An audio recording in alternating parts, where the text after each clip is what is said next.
Yo, what's up mga ka-4J? For this video, tayo naman ay gagala.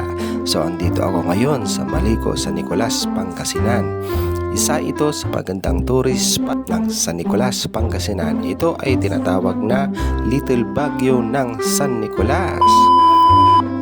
Kasama ko nga pala ang aking mga kumpare at umaga pa lang kami ay gumayak papunta dito sa Maliko para magpalamig at mag-unwind dahil ang hangin dito ay napakasariwa at napakalamig, napakalakas nga naman mag-unwind at grabe ang lamig dito para ka lang nasa Baguio. So let's go! So itong tourist attraction na ito ay tinatawag na Mangili Tindaan Historical Park. So dito ay pwede tayong mag-relax at tumambay at langhapin ang sariwang hangin.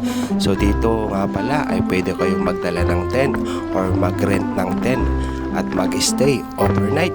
So napakalinis dito, may comfort room, eating area, camping area at may pa-bonfire pa sa gabi. O diba, suwak na suwak puntahan ng mga magbabarkada. At syempre, bago po ang lahat, subscribe ka na sa aking YouTube channel 4G Moto TV.